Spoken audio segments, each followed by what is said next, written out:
a human mechanic's forgotten rescue. Jake Martinez wiped the grease from his hands on his coveralls as he walked through the dimly lit corridors of Nexus Station. The massive space station orbited between three different star systems, serving as a crucial trading hub for dozens of alien species. For Jake, it was home and workplace rolled into one cramped maintenance bay in the lower levels. The station hummed with constant activity.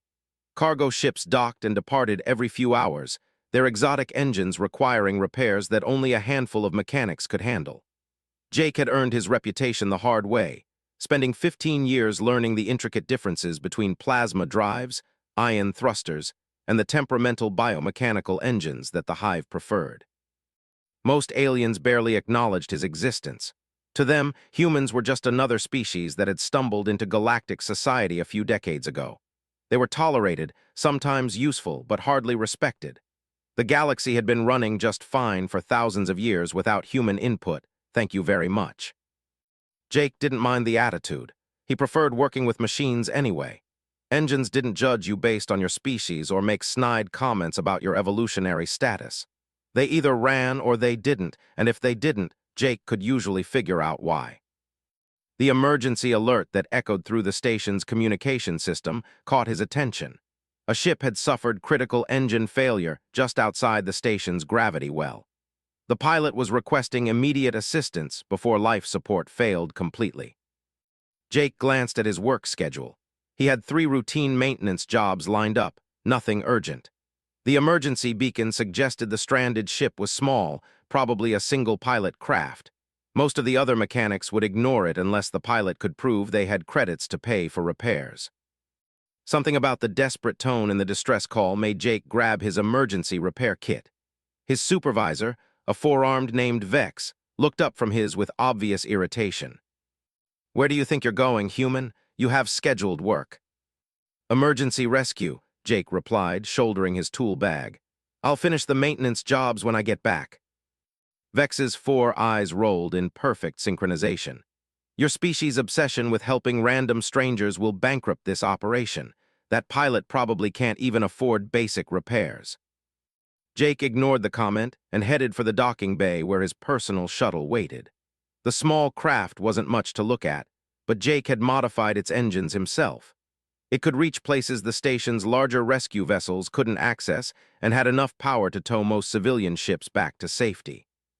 The journey to the stranded vessel took 20 minutes. Jake's scanner picked up the ship's signature long before he could see it visually. The craft was unlike anything in his database, sleek and organic-looking, with curves that seemed to flow like water frozen in motion. Its hull was a deep purple color that shifted to blue depending on how the starlight hit it. As Jake maneuvered closer, he could see obvious damage to the ship's rear section. Something had torn through the engine housing, leaving jagged metal edges and exposed conduits. Atmosphere was venting from multiple hull breaches, forming small ice crystals that sparkled in the void. Jake tried the standard communication frequencies, but received no response.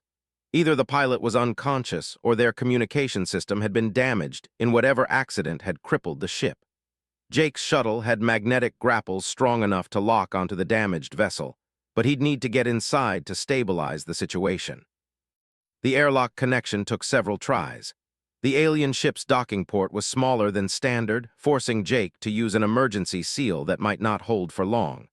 When the connection finally engaged, Jake grabbed his portable atmosphere kit and emergency medical supplies. The inside of the alien ship was as unusual as its exterior. The corridors were smaller than human standard, with a ceiling barely high enough for Jake to stand upright. Bioluminescent strips provided dim blue lighting, and the air had a strange metallic taste that made his nose twitch. Jake followed the sound of sparking electronics toward what he assumed was the bridge. The damage was worse than he'd initially thought. Whatever had hit the ship had sent shockwaves throughout its structure, shorting out control panels and cracking support beams. The pilot's chair was positioned in the center of a circular bridge, surrounded by holographic displays that flickered weakly. At first, Jake thought the chair was empty. Then he noticed a patch of white fur barely visible over the chair's high back. The pilot was unlike any alien species Jake had encountered.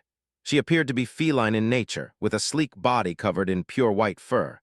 Her ears were larger than a house cat's, more triangular and mobile, constantly twitching as if listening for sounds Jake couldn't hear. She was unconscious, her breathing shallow and rapid. Jake's medical scanner indicated several serious problems. The pilot was suffering from oxygen deprivation, had a concussion from the impact, and appeared to be going into shock. Her species' normal body temperature was higher than human standard, but her readings showed dangerous hypothermia. The ship's life support system was failing rapidly. Jake could hear the atmospheric processors struggling to maintain pressure and temperature. At the current rate of decline, the pilot would be dead within an hour. Jake worked quickly to stabilize her condition. His emergency medical kit included universal breathing apparatus and thermal blankets designed for multiple species. The breathing mask was too large for her delicate features, but Jake managed to create a seal using medical tape and determination. Getting her to his shuttle required careful planning. The artificial gravity in her ship was fluctuating, making movement unpredictable. Jake improvised a stretcher using emergency foam and structural supports from damaged panels. The pilot weighed surprisingly little, her body built for grace and speed rather than strength. The transfer to Jake's shuttle went smoothly, but her condition remained critical. Jake's medical equipment was designed for human use, with limited compatibility for other species. He did his best to monitor her vital signs while piloting back to Nexus Station. During the return journey, the alien pilot regained consciousness briefly. Her eyes opened slowly, revealing irises of the most unusual color Jake had ever seen. They were silver with flecks of gold, almost metallic in their intensity. She looked directly at him with obvious confusion and fear. Jake tried to project calm confidence. "You're safe now. Your ship was damaged, but I got you out. We're heading to a medical facility." She tried to speak, but the breathing apparatus muffled her words. Her voice was higher-pitched than human normal, with a musical quality that suggested complex vocal cords. Jake caught what might have been "thank you" in heavily accented standard Galactic, but couldn't be certain. Her eyes closed again, and she remained unconscious for the rest of the trip. Nexus Station's medical bay was equipped to handle most galactic species, but the feline pilot presented unusual challenges. The medical staff had never encountered her particular species and had to extrapolate treatment protocols from similar mammals in their database. Jake stayed in the waiting area longer than necessary, telling himself he was simply curious about whether his rescue efforts had been successful. The truth was more complicated. Something about the pilot's silver eyes and the obvious intelligence behind them had affected him more than he cared to admit. Dr. the station's chief medical officer emerged from the treatment room after 3 hours. The elderly Terran looked exhausted but satisfied. "She'll recover completely," Doctor reported. "You got her here just in time. Another 30 minutes and the brain damage from oxygen deprivation would have been permanent." Jake felt a wave of relief he didn't entirely understand. "What about her ship? Is it salvageable?" "I'm not an engineer," Doctor replied with a shrug. "But from what the recovery team reported, it's going to need extensive repairs.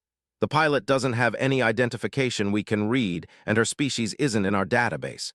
She might be stranded here for quite a while." The pilot woke up the next day. Jake was in the middle of a complex engine rebuild when Doctor contacted him. "She's asking for you," the doctor said. "Specifically, she's asking for the human who pulled her from the dark. I assumed that was you." Jake cleaned his hands and made his way to the medical bay. The pilot was sitting up in bed, looking much better than when he'd found her. Her white fur had regained its luster, and her unusual eyes were bright and alert. She spoke as soon as she saw him, her voice still carrying that musical quality. "You saved my life. In my culture, this creates a debt that can never be truly repaid." Jake felt embarrassed by the formal tone. "I'm just glad you're okay. Any mechanic would have done the same thing." Her head tilted slightly, a gesture that seemed curious and skeptical at the same time. "I have been traveling through galactic space for many cycles. Most species would have demanded proof of payment before offering assistance. You acted without knowing anything about me or my ability to compensate you." "Your ship was venting atmosphere," Jake said simply. "There wasn't time for financial negotiations." She studied him with those silver eyes for a long moment. "My name is Lyra of the Third Moon Colony.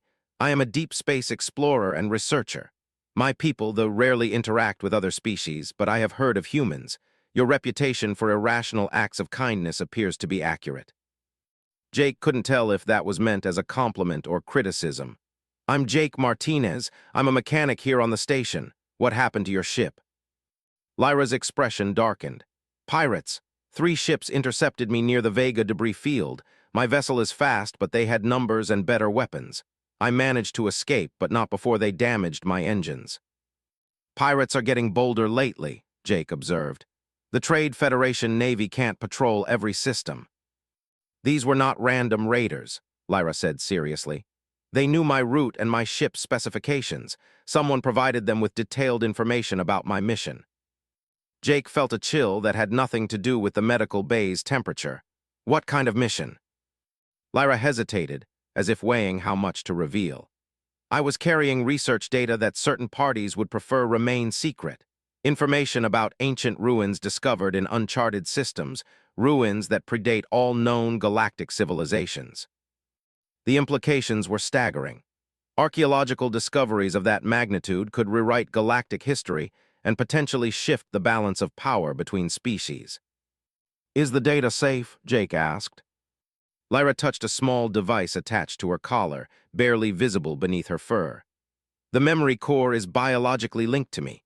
If I die, it dies. The pirates would have learned this eventually, which is why they tried to disable my ship rather than destroy it outright. Jake realized that his simple rescue had potentially much larger consequences than he'd imagined. What will you do now? Your ship needs major repairs, and if pirates are actively hunting you. I will find a way to complete my mission, Lyra said with quiet determination. But first, I must address the debt I owe you. In culture, a life debt is the most serious obligation possible. Until it is resolved, I am bound to you by honor and tradition. Jake felt uncomfortable with the idea of anyone being obligated to him. You don't owe me anything. I was just doing my job. Lyra's ears flattened against her head, a gesture that seemed to indicate frustration or distress. You do not understand. This is not a simple matter of gratitude. Among my people, a life debt creates a spiritual bond that transcends individual choice. I cannot ignore it or wish it away. Doctor chose that moment to interrupt. I hate to break up this cultural exchange, but we need to discuss practical matters. Miss, your ship is currently impounded in our salvage bay. The repairs will be expensive, and station regulations require payment in advance. Lyra's ears drooped slightly. My people do not use standard galactic currency. We trade in information and services rather than credits. Jake could see where this was heading. Without credits, Lyra would be stuck on the station indefinitely, unable to repair her ship or continue her mission. The pirates who had been hunting her would eventually track her here.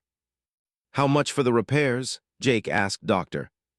You'll need to ask the engineers, but I estimate at least 50,000 credits for parts alone. Labor costs could double that.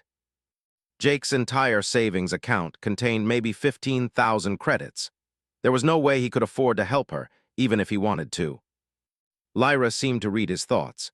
I cannot ask you to bankrupt yourself for my sake. You have already done more than honor requires.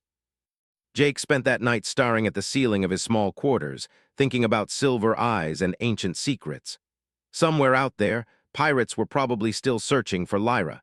If they found her on Nexus Station, innocent people could get caught in the crossfire. The solution came to him around dawn. It was risky and would require calling in several favors, but it might work. Jake's first stop was the station's administrative office. Commander Harrison, the human officer in charge of station operations, was an old friend who owed Jake several favors for emergency repairs that had saved the station from various crises. I need a favor, Jake said without preamble, a big one. Commander Harrison leaned back in his chair with a knowing smile. This wouldn't have anything to do with our mysterious feline guest, would it? Jake wasn't surprised that Harrison knew about Lyra. Not much happened on Nexus Station without the commander's knowledge. She's being hunted by pirates, Jake explained. If they track her here, this station could become we need to get her ship repaired and send her on her way before that happens. Harrison's expression grew serious. The engineering report crossed my desk this morning. Her ship took heavy damage. Even with our best people working around the clock, repairs will take at least 2 weeks. What if we had additional help? Volunteer labor from off-duty personnel. Jake, what aren't you telling me? Why are you so invested in helping this alien? Jake struggled to find words for feelings he didn't entirely understand himself. She saved herself from pirates and almost died in the process. She's carrying information that could be important to galactic science. And she's... Jake paused, searching for the right phrase. She's alone out here, just trying to do the right thing. Harrison studied Jake's face carefully. You realize that getting involved in her mission could make you a target too. I've been thinking about that, Jake admitted. But I can't just abandon her, it wouldn't be right. Commander Harrison was quiet for several minutes, reviewing data on his terminal. Finally, he looked up with a decision made. I can authorize emergency repair protocols and assign additional personnel to the project, but I want something in return. Name it. When her ship is repaired, I want you to go with her. Jake blinked in surprise. What? You're one of our best mechanics, Jake, but you're wasted here doing routine maintenance. This Lyra is obviously involved in something significant. If ancient ruins and lost civilizations are involved, the Federation is going to want human representation when the dust settles. The implications hit Jake like a physical blow. Harrison was offering him the chance to leave Nexus Station, to explore unknown regions of space and be part of genuine discoveries. It was everything he'd dreamed about during long nights spent fixing the same types of engines over and over. What about my job here? Your job will be waiting if you decide to come back. But Jake, opportunities like this don't come along often. Don't let fear keep you from taking a chance. Jake found Lyra in the observation deck, staring out at the stars through the massive windows. She seemed smaller in the vast space, more fragile than he'd initially thought. Commander Harrison has agreed to expedite repairs on your ship, Jake told her. We should have you within a week. Lyra turned to face him, her expression unreadable. Why are you helping me? Your species gains nothing from my mission. Jake considered several responses before settling on honesty. Because it's the right thing to do, and because I think you're trying to accomplish something important. The research I carry could change how galactic civilization views itself, Lyra said seriously. The ruins I've studied suggest that an advanced species once united multiple star systems under a single peaceful government, if their methods could be understood and adapted. It could end the constant conflicts between species, Jake finished. Exactly, but there are those who profit from the current state of chaos and competition. They will do anything to prevent this knowledge from being shared. Jake took a deep breath. Commander Harrison wants me to go with you when your ship is repaired, as a Federation representative. Lyra's ears perked forward, a gesture he was beginning to recognize as surprise. You would leave your home to help complete my mission. This station isn't really my home, Jake realized as he said it. It's just where I've been staying. Home is supposed to be a place where you belong, where you're doing something that matters. Lyra studied his face with those intense silver eyes. Traveling with me will be dangerous. The pirates who attacked me are persistent and they have resources. There may be others who oppose my work.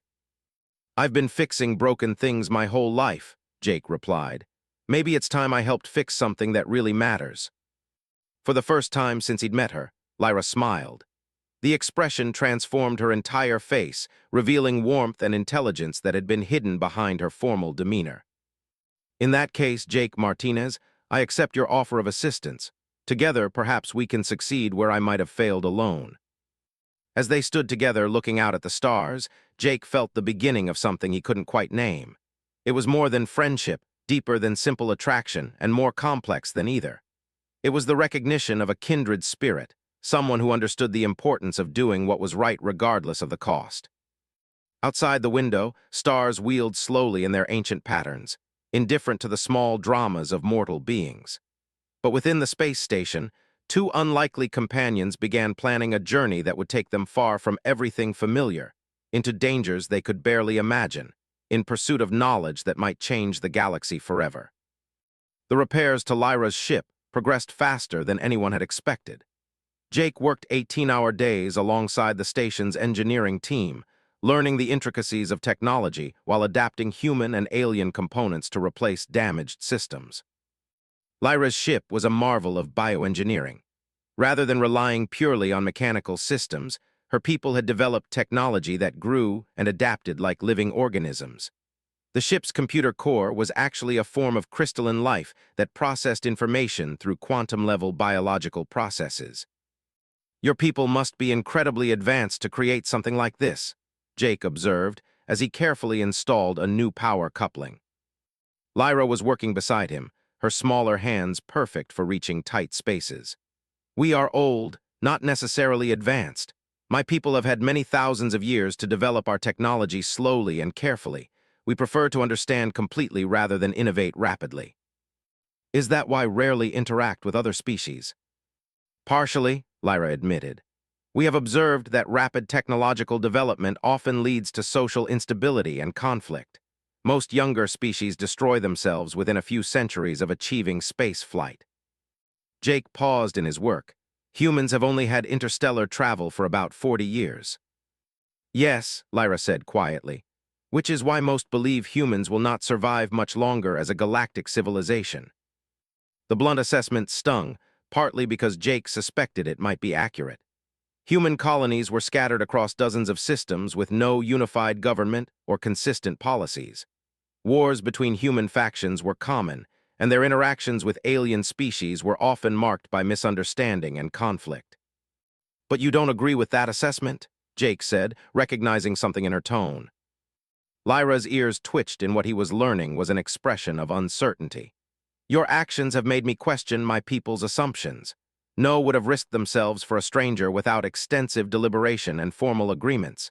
Yet you acted immediately, without hesitation." "Maybe that's not always a bad thing," Jake suggested. "Perhaps not," Lyra agreed.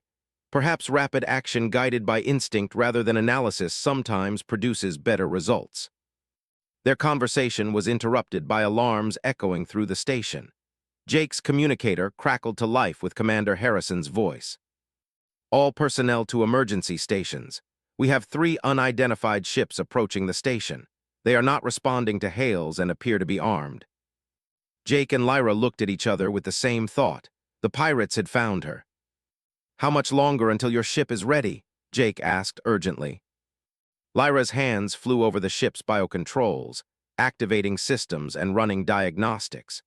"The repairs are 90% complete, but the navigation computer needs another hour to fully integrate with the new components." "We might not have an hour." Through the docking bay's windows, Jake could see 3 sleek ships approaching Nexus Station.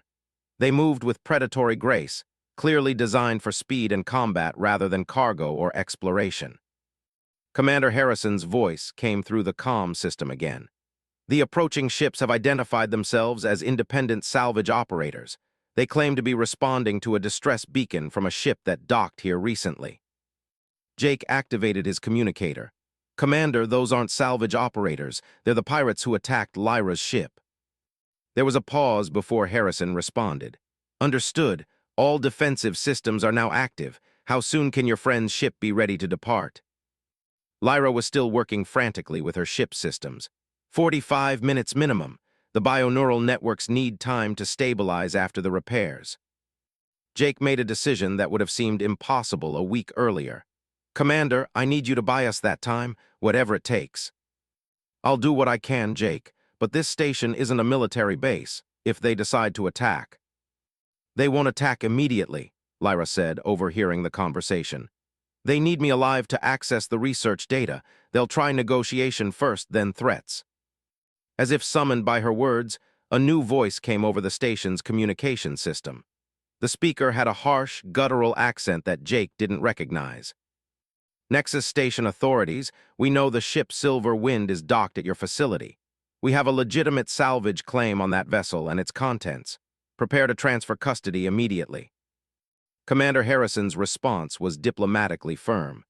"No salvage claim has been filed with Federation authorities.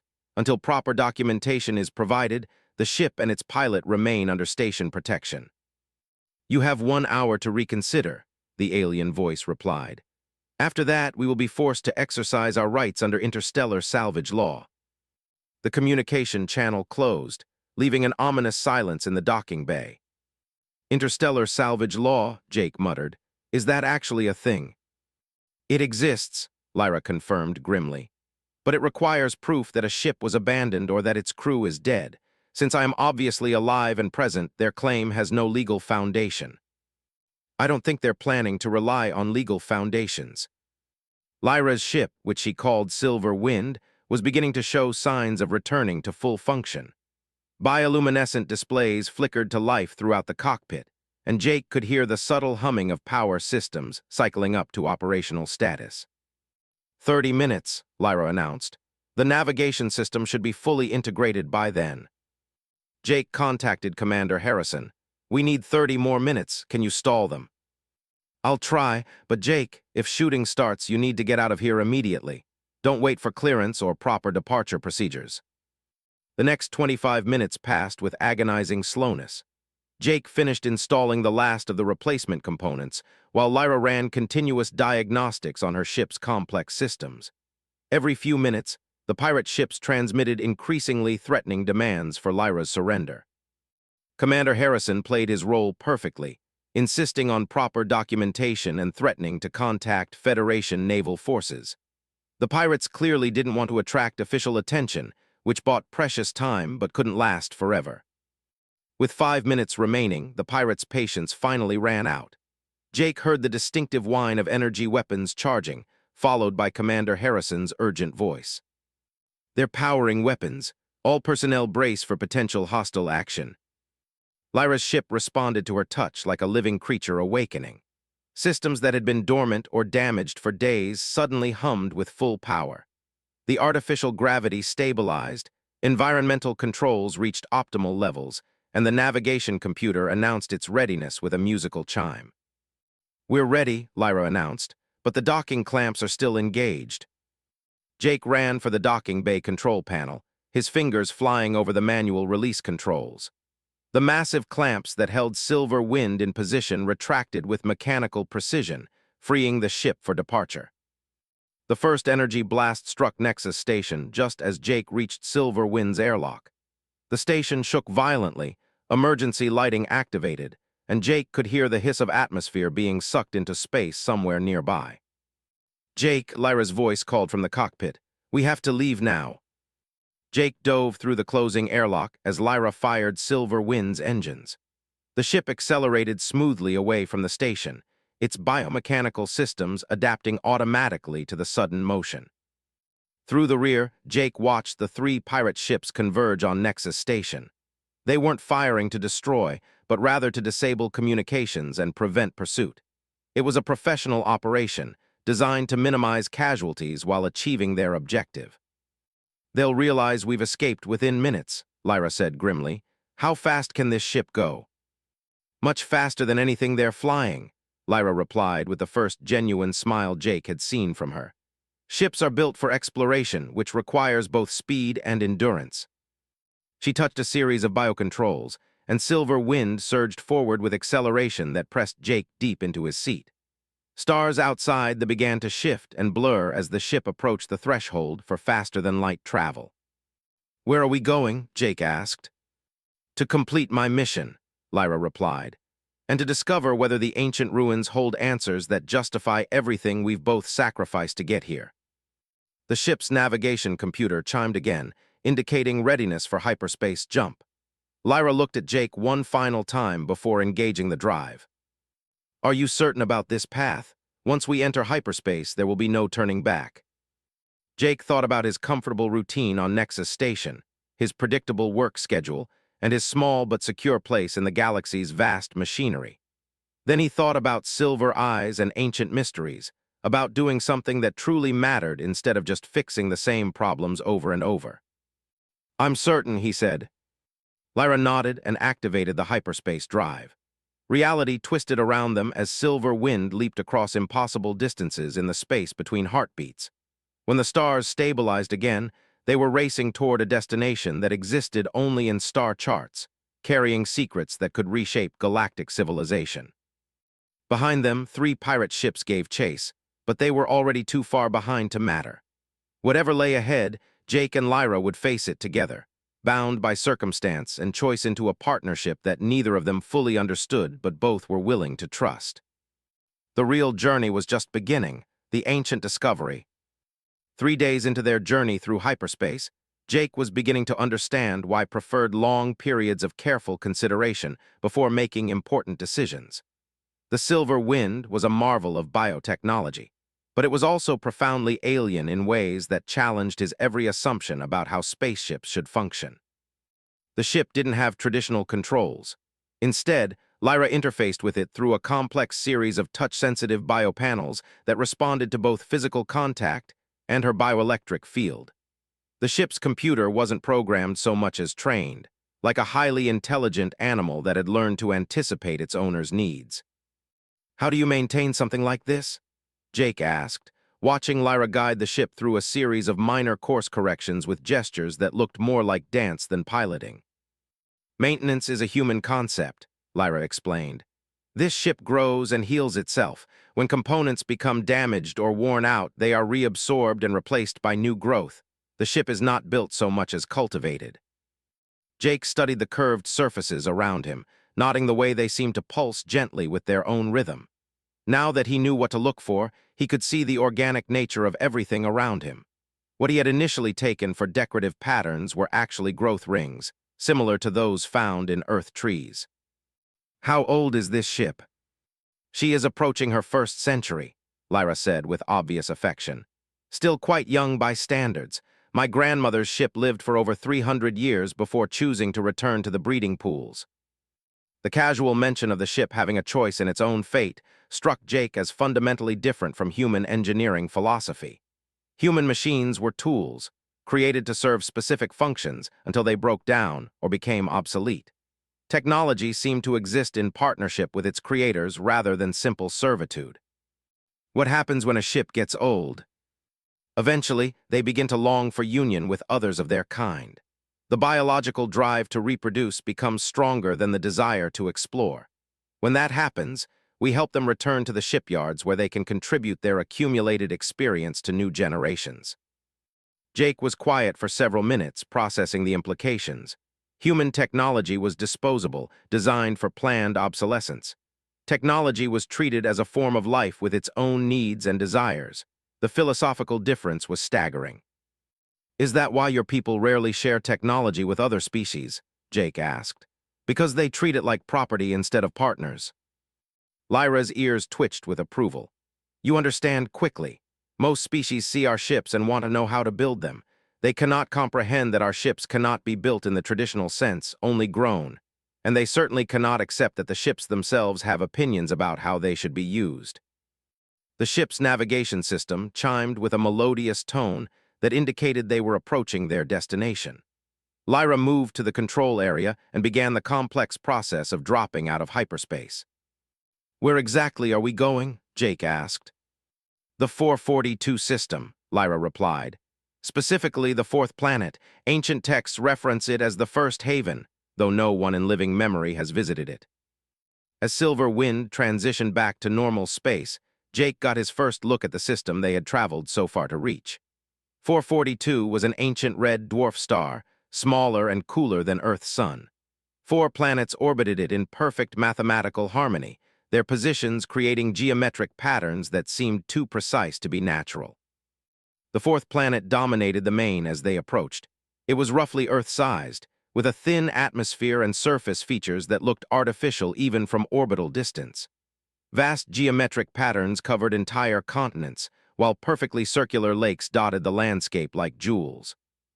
"It's beautiful," Jake breathed, "but those patterns, they can't be natural." "No," Lyra agreed. "According to the ancient texts, this planet was the administrative center of a galactic confederation that lasted for over 10,000 years. Every major species was represented here, working together to maintain peace and prosperity across hundreds of star systems." Jake stared at the planet in amazement. The current galactic civilization was barely 2,000 years old and was characterized more by conflict and competition than cooperation. The idea that an earlier civilization had achieved what modern species could barely imagine was both inspiring and humbling. "What happened to them?" "Unknown," Lyra said sadly. "The texts speak of a great silence that fell across the galaxy. Within a single generation, all contact between star systems ceased. When explorers eventually re-established interstellar travel centuries later, they found empty worlds and abandoned cities. Silver Wind settled into a stable orbit around the planet, while Lyra conducted detailed sensor sweeps of the surface. The results were extraordinary. Beneath the geometric patterns, sophisticated underground complexes stretched for hundreds of kilometers. Most appeared to be intact, preserved by the planet's dry climate and stable geology. "The ruins are much more extensive than I expected," Lyra said, studying the sensor data. "Some of these complexes appear to contain active power sources." Jake felt a chill of excitement and apprehension. Active power sources, after how many thousands of years? The technology that created the Galactic Confederation was apparently far more advanced than anything we possess today. Self-maintaining systems that could operate without outside intervention. The ship's communication system suddenly activated, filling the cockpit with static and fragments of what sounded like speech. Jake and Lyra looked at each other in shock. "Is someone trying to contact us?" Jake asked. Lyra was working frantically with the communication controls, trying to clean up the signal. Gradually, the static resolved into something resembling language, though neither of them could understand the words. "It's coming from the planet's surface," Lyra announced, "specifically from the largest complex on the northern continent." The implications were staggering. If something on the planet was actively trying to communicate with them, it meant the ruins weren't as dead as they appeared. "Could it be automated?" Jake suggested. "Some kind of greeting system for visitors." "Perhaps," Lyra said, though her expression suggested she doubted it. "There's only one way to find out for certain." Jake had been expecting this moment since they left Nexus Station. Despite his excitement about the discovery, the thought of actually setting foot on an alien world filled him with nervous energy. "I'm guessing ships don't come equipped with environment suits for humans." Lyra smiled, the first genuinely amused expression Jake had seen from her. "Actually, they do. The ship grew one for you during our hyperspace journey." Jake stared at her in disbelief. "The ship made me a custom environment suit." "I told her your basic specifications while you were sleeping. She extrapolated the rest from medical scans. Ships are quite resourceful when properly motivated." The environment suit that Silver Wind had created was unlike anything Jake had seen before. Rather than bulky armor plating and mechanical joints, it was form-fitting and flexible, almost like a second skin. The material felt organic to the touch, warm and slightly yielding. "How do I put it on?" Jake asked, examining the suit for obvious closures. "You don't put it on," Lyra explained. "You invite it to join with you temporarily, touch the chest panel and ask it to activate." Jake felt somewhat foolish talking to a piece of equipment, but he placed his hand on the indicated panel and said, "Activate, please." The suit responded immediately, flowing over his body like liquid and conforming perfectly to his shape. Within seconds, he was completely enclosed, but the suit was so thin and flexible that he barely noticed the difference. The helmet was transparent and provided perfect visibility while filtering the planet's atmosphere and adjusting for optimal breathing mixture. "This is incredible," Jake said, his voice carried clearly through the suit's communication system. "How long will it last?" "Several days if necessary," Lyra replied, donning her own suit with practiced efficiency. "The suits draw energy from your own bioelectric field and supplement it with stored reserves." The shuttle bay of Silver Wind opened to reveal a small landing craft that had apparently grown during their journey. Like everything else on the ship, it was organic in appearance, with smooth curves and bioluminescent control surfaces. "Another new feature?" Jake asked. "Ships enjoy creating new things when they're excited," Lyra explained. "She's as curious about this planet as we are." The landing craft detached from Silver Wind with barely a tremor, guided by Lyra's touch and the ship's own enthusiasm for exploration. As they descended through the planet's thin atmosphere, Jake got a better view of the surface features that had looked so geometric from orbit. They weren't just patterns, they were structures, vast buildings that covered entire cities, connected by perfectly straight roads that stretched for hundreds of kilometers. The architecture was unlike anything in galactic databases, combining flowing organic curves with precise mathematical angles. "It's like someone designed an entire world," Jake observed. "Not just buildings, but the landscape itself." The ancient texts suggest that's exactly what happened, Lyra confirmed. The Confederation terraformed planets to serve specific functions. This world was designed to be a meeting place, somewhere representatives from different species could gather in comfort and safety. The landing craft touched down in what had once been a vast plaza. The ground was covered with intricate mosaic patterns that had somehow survived of weather. In the center of the plaza stood a building that easy description, its architecture seeming to shift and change depending on viewing angle. Jake and Lyra emerged from the landing craft into the alien world's environment. The gravity was lighter than human or standard, making movement feel dreamlike. The air was thin but breathable, carrying scents of metal and ozone that suggested active technology nearby. The building in the center of the plaza, Jake said, pointing toward the impossible structure. That's where the communication signal originated. Lyra consulted a handheld scanner that looked more like a living creature than a machine. Yes, and the energy readings are increasing as we approach. As they walked across the plaza toward the building, Jake noticed that the mosaic patterns beneath their feet seemed to be responding to their presence. Colors shifted and brightened in their wake, as if the very ground was awakening after eons of slumber. The building's entrance was an archway that seemed to be made of solid light rather than any physical material.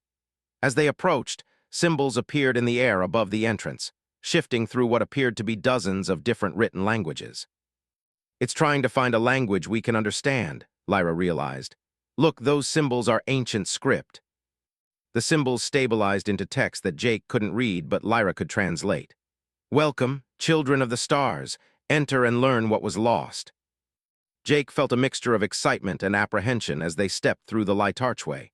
The sensation was indescribable, like walking through water made of electricity. For a moment, his entire body tingled with strange energy, and then they were inside. The interior of the building was even more impossible than its exterior. The space seemed to extend in directions that didn't quite exist, with walkways and platforms floating freely in a vast chamber filled with soft, golden light. At the center of the space, a collection of crystalline structures pulsed with their own inner illumination. "It's beautiful," Jake whispered, his voice echoing strangely in the vast space. As they approached the crystal structures, images began to appear in the air around them. Holographic displays showed scenes of the ancient Confederation at its height. Beings of dozens of different species working together in harmony, vast ships carrying trade goods and knowledge between star systems, ceremonies celebrating agreements that brought peace to entire sectors. "This is a record keeper," Lyra breathed in amazement. "A living archive of the Confederation's history." The crystals pulsed brighter as if responding to a recognition. New images appeared, showing the construction of worlds like the one they stood on. Planets being reshaped by technology that manipulated matter at the atomic level, species working together to create homes that could accommodate the needs of radically different biologies. "How is this possible?" Jake asked. "The technology to do this kind of planetary engineering, it's beyond anything any current species possesses."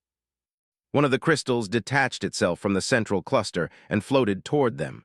As it approached, Jake felt a strange tingling in his mind, as if something was trying to make contact with his thoughts.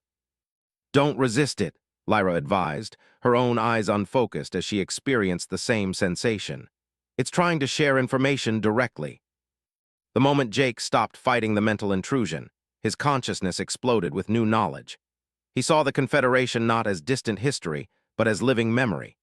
He experienced the careful negotiations that brought peace to warring species, felt the joy of scientific discoveries shared freely between worlds, witnessed the construction of wonders that made current galactic civilization look primitive by comparison. But he also experienced the fear and confusion when things began to go wrong.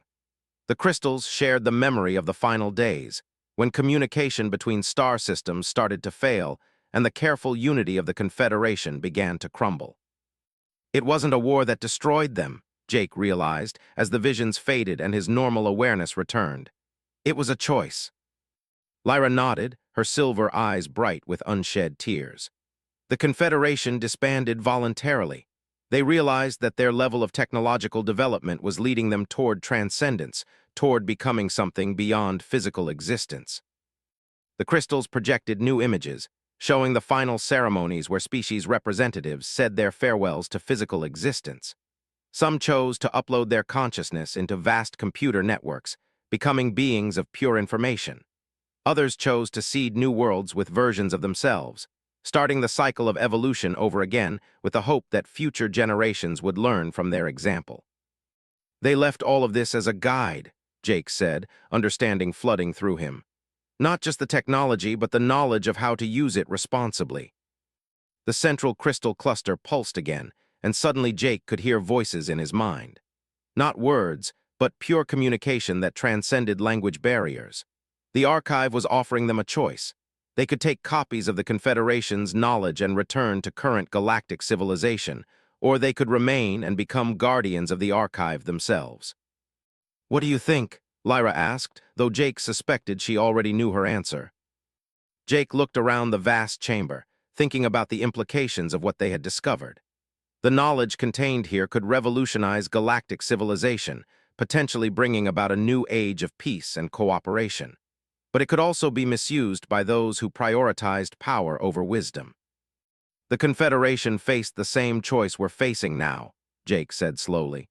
They could have imposed their technology on other species, forced unity through superior power. Instead, they chose to step back and let evolution take its course. But they also left this place as a resource for those who were ready to use it wisely, Lyra pointed out. The crystal that had made initial contact with them pulsed again, and Jake felt new information flowing into his mind. The archive wasn't just a passive repository of knowledge. It was a test, designed to identify individuals and species that had developed the wisdom to use advanced technology responsibly. "It's evaluating us," Jake realized. "Everything we've done since arriving here, every choice we've made has been part of an assessment." Lyra's ears perked forward with understanding. The rescue at Nexus Station, our willingness to work together despite being from different species, our decision to seek knowledge rather than power or profit. The crystal projected new images, showing them the results of their evaluation. Both Jake and Lyra had demonstrated the qualities the Confederation had valued: compassion for others, willingness to sacrifice for the greater good, and the wisdom to consider consequences before acting. "We're being offered membership," Jake said in amazement. "Not just access to the knowledge, but actual citizenship in what remains of the Confederation." The choice was overwhelming. Join an ancient civilization of transcended beings, help guide the development of current galactic species, and potentially live for as guardians of cosmic wisdom. Or return to their normal lives with enough knowledge to make a difference, but knowing they could never again access the full archive. "What about our obligation to share this discovery?" Lyra asked. "My people sent me to find ancient knowledge that could benefit all species." The crystal responded with images of gradual revelation. The Confederation's approach had always been to introduce new concepts slowly, allowing species to develop the wisdom necessary to use them properly. Knowledge shared too quickly led to chaos and conflict. "We could do both," Jake suggested. "Take enough knowledge to make a meaningful contribution to galactic civilization, but also remain connected to the archive. Become a bridge between the old Confederation and the current galaxy." Lyra considered this carefully, her tail twitching with nervous energy. "It would mean leaving our old lives behind completely, no returning to Nexus Station or the home worlds." Jake thought about his small quarters on Nexus Station, his routine maintenance work, and the comfortable predictability of his former existence. Then he looked around the vast archive chamber and felt the weight of cosmic responsibility settling on his shoulders. "I've been fixing broken machines my whole life," he said finally. "Maybe it's time I helped fix something that really matters." Lyra smiled, and Jake saw his own decision reflected in her silver eyes. Together, then, as partners in whatever comes next. They approached the central crystal cluster hand in hand, ready to accept whatever transformation awaited them. The crystals blazed with brilliant light as they established full contact, downloading centuries of accumulated knowledge directly into their minds while simultaneously uploading their own experiences and perspectives. Jake felt his consciousness expand beyond the boundaries of his physical body. He remained himself, but he also became part of something infinitely larger and more complex. He could sense the presence of other guardians scattered across the galaxy, beings who had made similar choices over the and now worked together to guide galactic development. When the transformation was complete, Jake and Lyra found themselves changed but still recognizably themselves. They retained their physical forms but could now perceive reality in ways that description. Time became fluid, distance became relative, and the connections between all living things became visible as threads of light. "How do you feel?" Lyra asked, her voice carrying harmonics that hadn't been there before. "Like I finally understand what I was meant to do," Jake replied, marveling at the depth of knowledge now available to his consciousness. The archive around them began to shift and change, adapting to their presence and creating workspace areas designed for their specific needs. They would remain here for now, learning to use their new abilities and studying the vast databases of Confederation knowledge. But they would not remain isolated. Part of their role as guardians would be to make contact with individuals from various species who showed potential for wisdom and growth. They would provide guidance and access to appropriate knowledge, helping to gradually elevate galactic civilization toward the level once achieved by the Confederation. "The pirates who were chasing us," Jake suddenly remembered, "and the people back on Nexus Station, they'll be wondering what happened to us." Lyra smiled, and Jake felt her consciousness brush against his in a way that conveyed vast amusement. "Time moves differently here than in normal space. We can spend years learning and preparing, and return to deal with immediate concerns as if we'd never left." Jake felt a wave of relief. They wouldn't be abandoning their responsibilities or leaving friends to worry about their fate. Instead, they would be able to return with knowledge and abilities that could help resolve the conflicts that had driven them to seek the archive in the first place. Over the following weeks, which passed like hours in the archive's accelerated time frame, Jake and Lyra learned to use their new abilities. They could project their consciousness across vast distances, communicating with other guardians and observing the development of various species. They could manipulate matter at the molecular level, creating tools and technologies that seemed like magic to less advanced civilizations. Most importantly, they learned the art of guided development. Rather than simply giving advanced technology to species that weren't ready for it, they learned to create situations that would encourage natural growth and learning. A carefully placed hint here, a strategic malfunction there, a chance encounter that would lead someone toward a crucial realization. "It's like being a cosmic mechanic," Jake observed during one of their training sessions.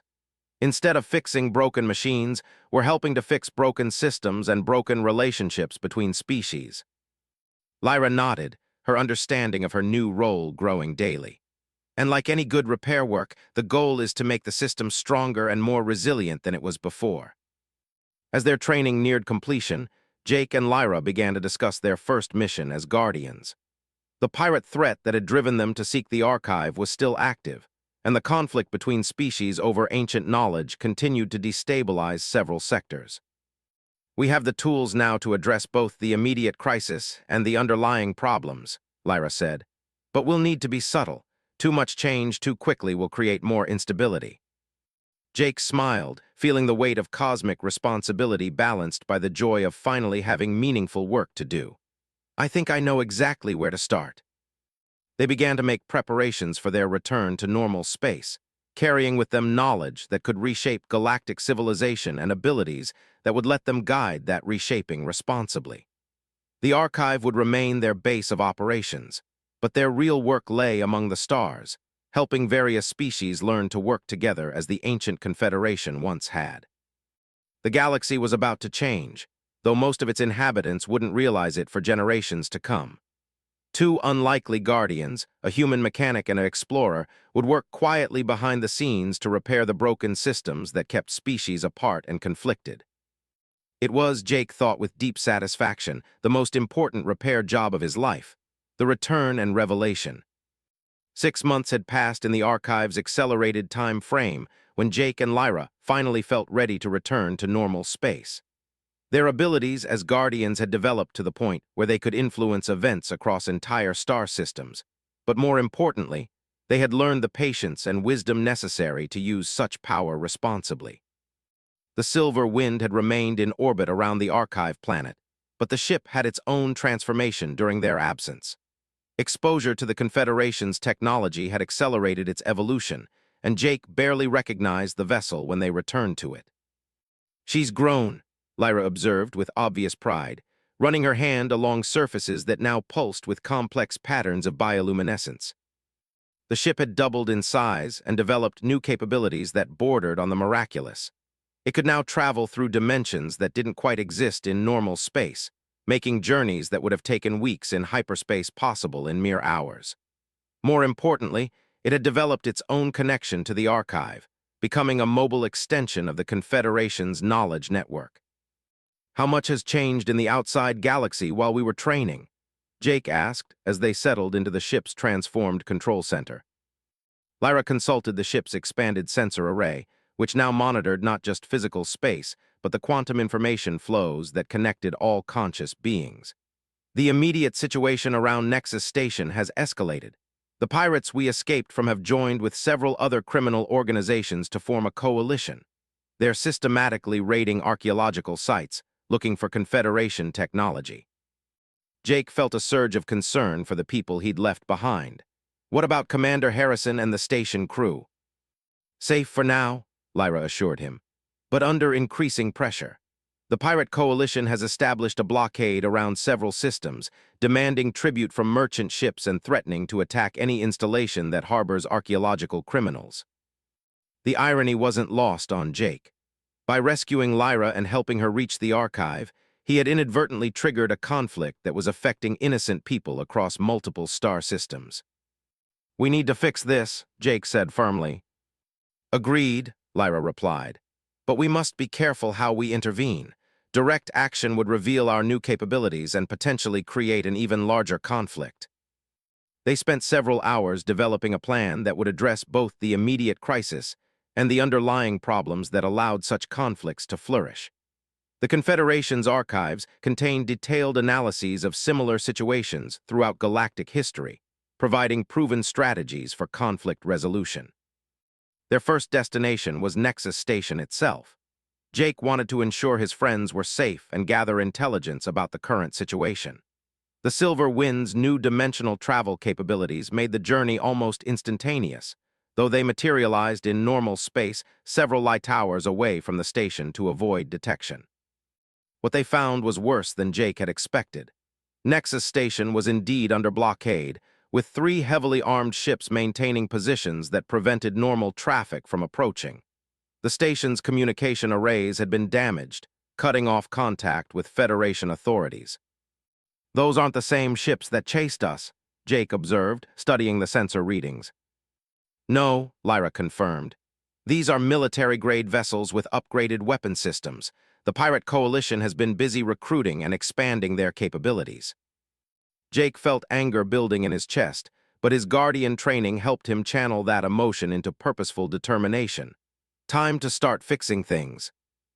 Their first intervention was subtle but effective.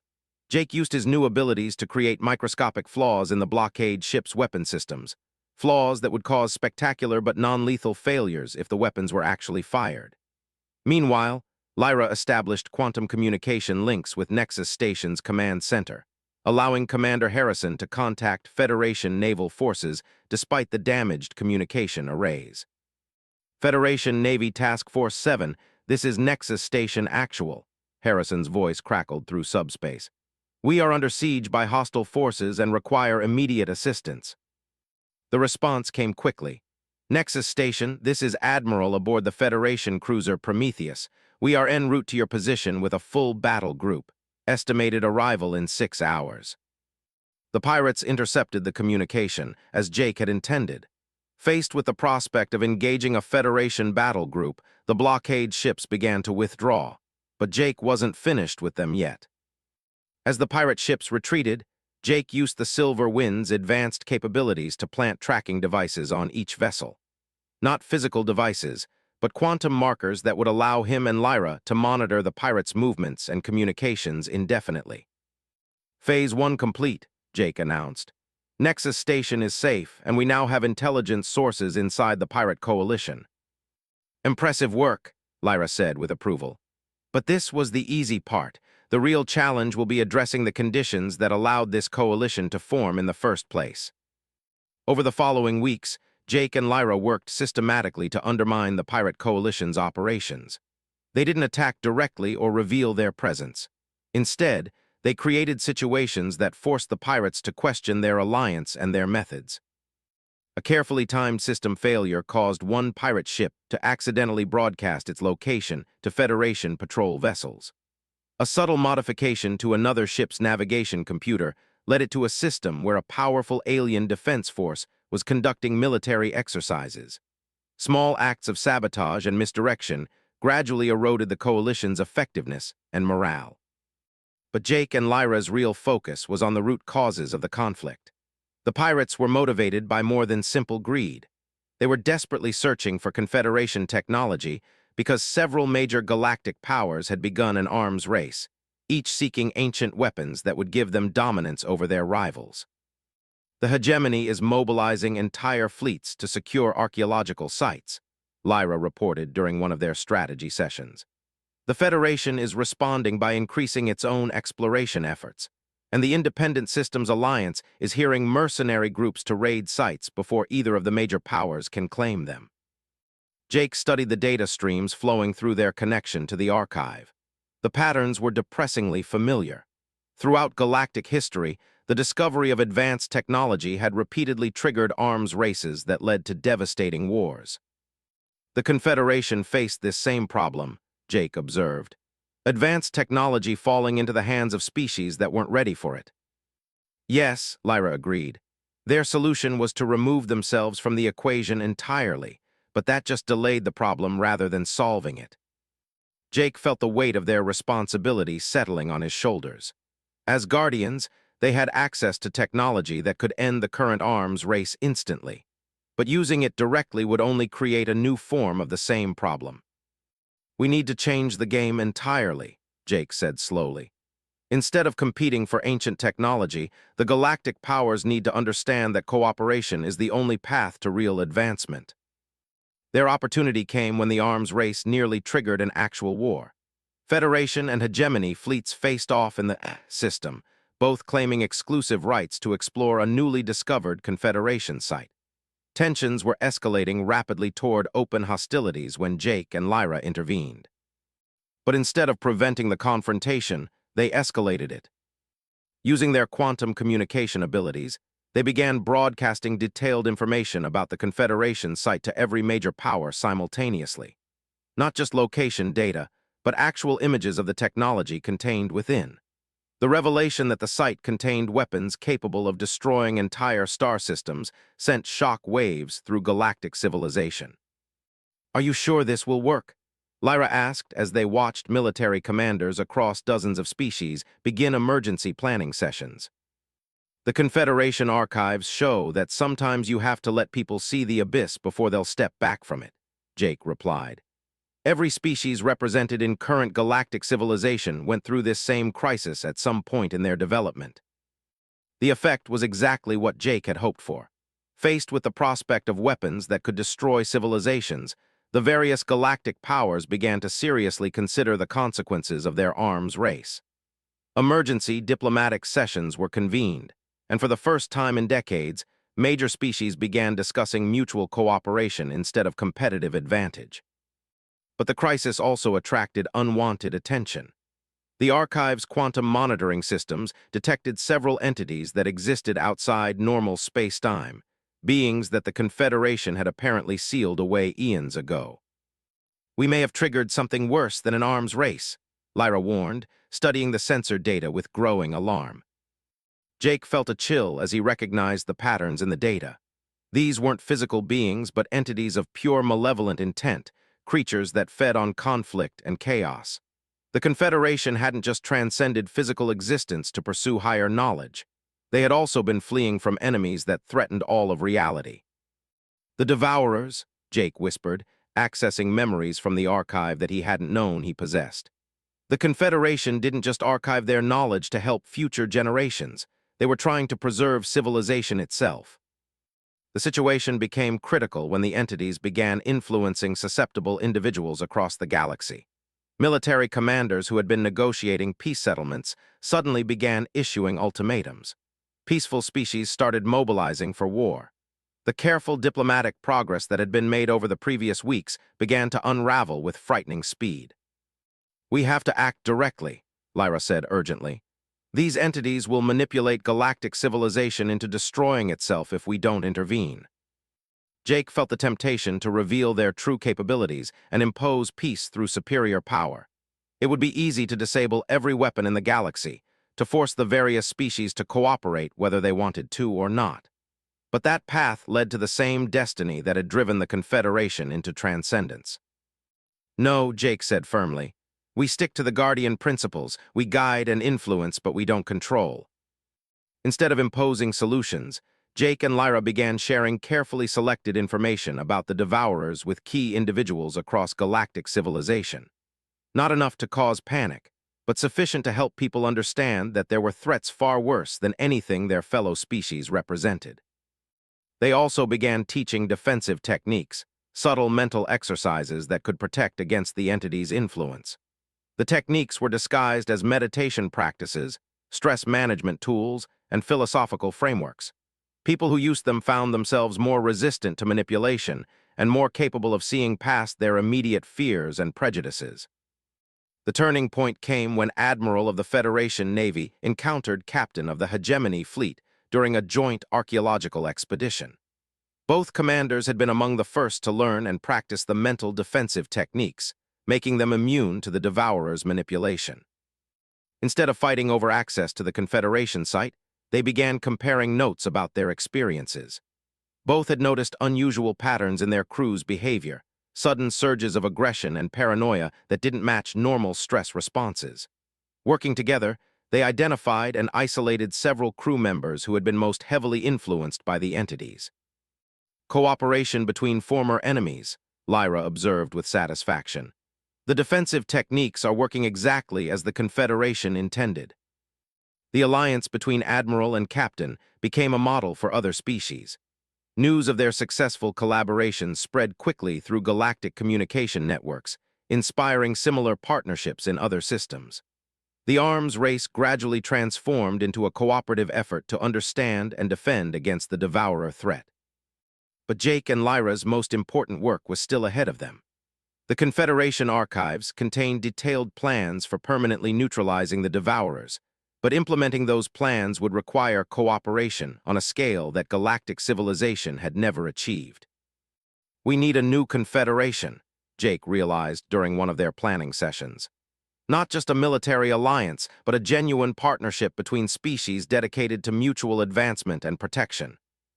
The process took months of careful guidance and influence.